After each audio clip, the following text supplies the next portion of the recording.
Hello friends. तो आज मेरे दिन की शुरुआत जो है सुबह 10 बजे से हुई थी और उसके बाद जो है मैंने अपना स्टडी स्लॉट स्टार्ट किया था। तो अभी जो टाइम हो रहा है 12:33, ठीक है। तो सुबह से जो मैंने किया हुआ था तो ये मैंने टारगेट बनाए हुए थे, क्योंकि आपने सुबह देखा 10:15 से मैंने पढ़ना स्टार्ट किया था। तो अभी जस्ट मैंने फिनिश किया, 2 वीडियो मैंने फिनिश किया। मैट्रिक्स जो मेरा पेड बैच है, तो पेपर 2 में मेरा सब्जेक्ट मैथ है, तो उसमें मैट्रिक्स के 2 वीडियो देखे थे जो मेरे पेड बैच थे, तो वो अब जाके कंप्लीट हुआ है मेरा। तो अभी मैं जाऊँगी लंच बनाने मेरा। तो लंच मतलब दाल की सीटी लगाऊंगी, फिर उसके बाद जो है 1:30 से मैं पढ़ना स्टार्ट करूँ, मतलब कुकिंग मेरा लंच है वो बनाऊंगी। तो अभी जस्ट 5 मिनट का और टाइम है, उसके बाद मैं अपना इंग्लिश पढ़ना स्टार्ट करूँगी।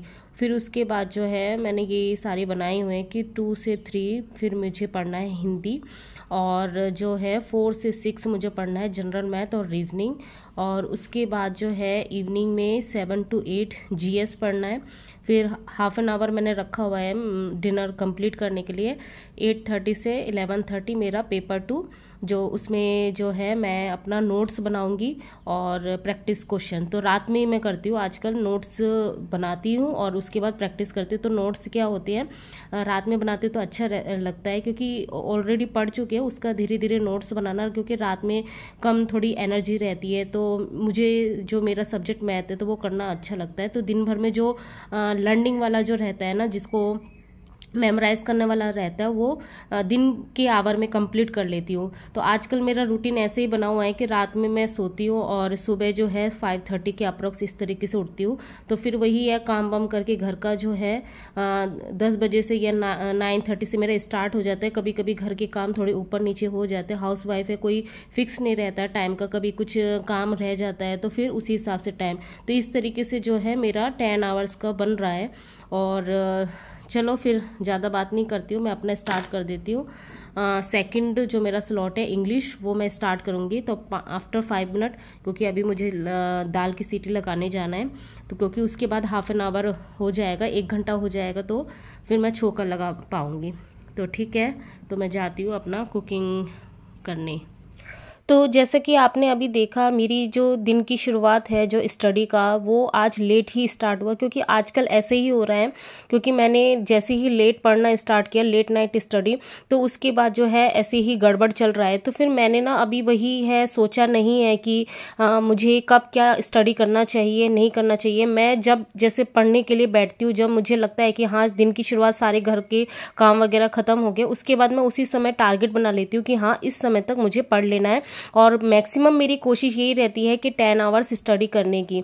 तो इसलिए ज़्यादा, क्योंकि बहुत लंबे टाइम तक जब हम पढ़ते हैं ना, तो वो जो जोश होता है, वो जो हमारी जो इच्छा होती है, विल पावर होता है, कहीं ना कहीं स्लो हो जाती है। लेकिन उसको कंटिन्यूटी करने के लिए हमें इस तरीके से जो है पैटर्न भी चेंज करके देखना चाहिए। उससे क्या है, बोर्डनेस भी नहीं होती है और आपकी जो पढ़ाई है, स्टडी है, वो कंटिन्यूटी में रहती है। और आजकल तो बहुत ज़्यादा जो है कन्फ्यूजन हो रहा है कि DSSB की प्रिपरेशन करिए, KVS की प्रिपरेशन करें, क्योंकि अलग अलग यूट्यूबर आकर वही बताता है कि नहीं KVS पहले होगा, नहीं DSSB पहले होगा। तो ये अलग जो है प्रॉब्लम अलग चल रही है। लेकिन वही है, मैंने जो है आपको ही डिसाइड करना पड़ेगा कि आपको अपने विल पावर, अपने मन को स्ट्रॉन्ग करना होगा कि नहीं मुझे इस चीज़ के लिए ही प्रिपरेशन करनी है। ठीक है, तो सब कुछ आप पे ही डिपेंड करता है। तो अभी बज रहे 1:30 और मैं जाऊंगी अपना कुकिंग करने, मतलब लंच बनाने। तो लंच में ज़्यादा कुछ तो करना नहीं है, बस मुझे दाल का छोंका लगाना है और राइस चढ़ाना है। तो फिर वही है, 10-15 मिनट का ब्रेक लेके उसके बाद फिर दोबारा मुझे पढ़ना है, क्योंकि आज मैंने स्टार्ट किया था, तो फिर मुझे टाइम को मैनेज करना पड़ेगा। और 10 आवर्स मेरा रहता है टारगेट कि मुझे करना ही करना है, तो इसीलिए। और आजकल मॉर्निंग पे अर्ली मॉर्निंग उठ भी नहीं पा रही हूँ, तो फिर वही डिसाइड किया है कि 10:30 के बाद, मतलब 11:30 तक मैं पढ़ लूँ, क्योंकि 5:30 बजे मुझे उठना ही पड़ता है, क्योंकि बेटे का स्कूल जो है जाता है, तो टिफ़िन बॉक्स ये सारे बनाना पड़ता है। तो उस समय तो मजबूरी है कि मुझे उठना ही उठना है। तो यही सोचा हुआ है, क्योंकि अभी ऐसा नहीं है कि रात में पढ़े दिन में पढ़े, ऐसा कुछ नहीं है। जब टाइम मिल रहा है तब पढ़ना है। एक भी दिन वेस्ट नहीं करना। और मेरा तो ऐसा हो रहा है हर एक दिन, मतलब अल्टरनेट डे में मुझे मेडिसिन खानी पड़ रही है। तो सुबह सुबह का जो टाइम होता है ना, मेरा ऐसे ही होता है, बहुत ज़्यादा छींक वगैरह ऐसी होती है, और मेडिसिन लेने के 1-1.5 घंटे के बाद जाके मुझे ठीक लगता है। तो इसीलिए सुबह का जो होता है मेरा ऐसे ही जाता है। अभी थोड़ा ठीक हूँ, मेडिसिन ली है मैंने। तो संडे को मेडिसिन ली थी जैसा कि मैंने वीडियो में दिखाया था, और आज ली है, यानी 1 दिन के बाद मुझे लेनी पड़ रही है। अब कुछ नहीं कर सकते, मेडिसिन ऐसी ही खानी पड़ेगी। तो चलो मैं अपना कुकिंग का जो काम है वो कर लेती हूँ, फिर मैं आपसे मिलती हूँ। तो यही बात है, आपने कई बार देखा भी होगा कि सब लोग स्टडी कर रहे होते हैं, सब लोग मेहनत कर रहे होते हैं, लेकिन आखिर में होता क्या है, कुछ ही लोग सफल इसलिए हो पाते क्योंकि उस चीज को वो कंटिन्यू करे हुए रहते हैं। और कई लोग जो है बोर्डनेस होके, या एग्जाम नहीं आ रही है, एग्जाम की डेट नहीं आ रही है, इस तरीके से परेशान होके वो स्टडी को छोड़ देते हैं। और कुछ लोग जो है जो ये सोचते हैं कि जब मैंने एग्जाम फॉर्म भरा है तो उसका एग्जाम होना ही है, चाहे मेरा, सबसे पहले तो वो यही चेक करता है कि मेरा सिलेबस कंप्लीट हुआ नहीं हुआ। सबसे पहले तो वो ये देखता है, वो एग्जाम डेट नहीं देखता। वो सबसे पहले यही सोचता है कि मेरा सिलेबस पहले कंप्लीट होना चाहिए, अगर एग्जाम की डेट आ जाएगी तब हम क्या करेंगे। इसलिए सबसे पहले अपना सिलेबस जो है वो कंप्लीट करके रखना चाहिए।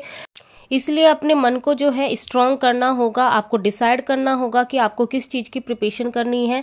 और जो टीजीटी वाले जो होते हैं, पीआरटी वालों का तो क्या होता है कि चाहे वो केवीएस हो, डीटी प्लस भी हो, दोनों का सेम ही होता है, अप्रॉक्स जो होता है। क्योंकि केवीएस में ये होता है कि उसमें पेडागोलॉजी सेक्शन होता है और डीटी प्लस भी में थोड़ा अलग होता है।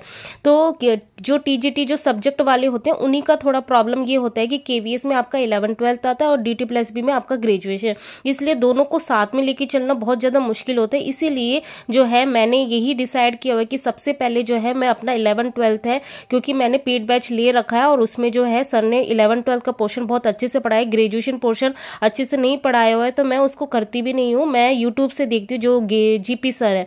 तो इस तरीके से मैंने यही डिसाइड किया कि 11th-12th का पोर्शन जो मेरा पेड बैच है उसको मैं बहुत अच्छे से कर लूँ, क्योंकि उसका जो है अप्रैल मंथ एंड में जो है उसका सब्सक्रिप्शन जो है, वैलिडिटी जो है मेरे कोर्स की वो खत्म हो जाएगी।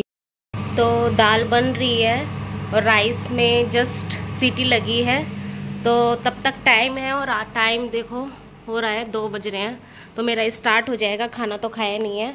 तो ये जो है कैरेट लाए थे, मेरे हस्बैंड गए थे ऑडिट के लिए दिल्ली, तो कैरेट लेके आए रेड वाली। तो इस साल का जो है पहला गाजर का हलवा अब बनेगा, तो वही वीडियो देखते देखते ये भी काम करूँगी। और फिर उसके बाद जब राइस थोड़ा ठंडा हो जाएगा तब मैं खाना खाऊंगी, अपना लंच करूंगी।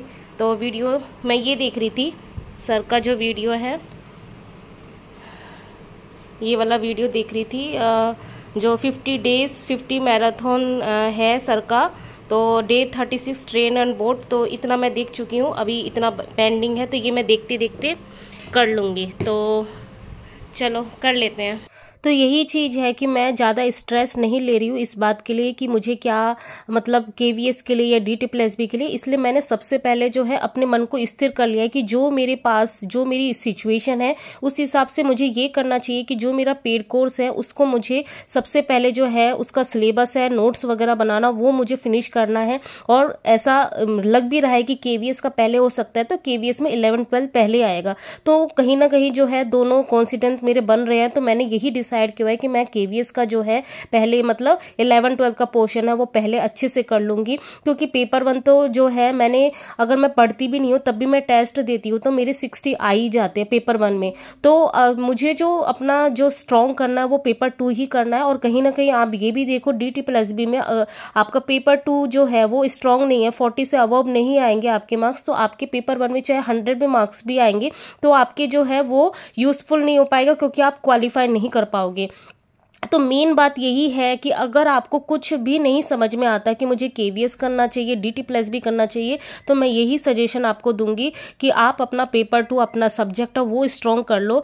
तो क्योंकि जो है पेपर 1 तो आप दोनों का सेम ही होता है, तो पेपर 1 तो आपका साथ में चल ही रहा है, पेपर 2 को आप स्ट्रॉन्ग कर लो, जिससे आप जो है इस डेंजर जोन में नहीं रहोगे किसका क्या एग्जाम आता है। आप अपना सिलेबस कंप्लीट करने में लगे रहो, क्योंकि नोटिफिकेशन जब आएगा केवीएस का तो 1 मंथ तो उसका फॉर्म भरने में चला जाएगा, और 2 मंथ में उसके बाद जो है एग्जाम हो जाएगा। तो 3 मंथ आपके पास है, आप अच्छे से कर सकते हो। DT प्लस बी का भी कुछ भी नहीं पता कि क्या हो सकता सकता है, ठीक है। तो उसकी तो ऐसे ही चांसेस बन रहे हैं, जो कि मैक्सिमम लोग यही बोल रहे हैं कि मे बी बहुत लेट होगा, तो जो केवीएस ही पहले हो सकता है। तो यही हम प्रे कर सकते हैं कि चलो केवीएस ही पहले हो जाए, कोई एग्जाम तो पहले हो, लेकिन फोकस होके आपको अपनी स्टडी करनी ही पड़ेगी।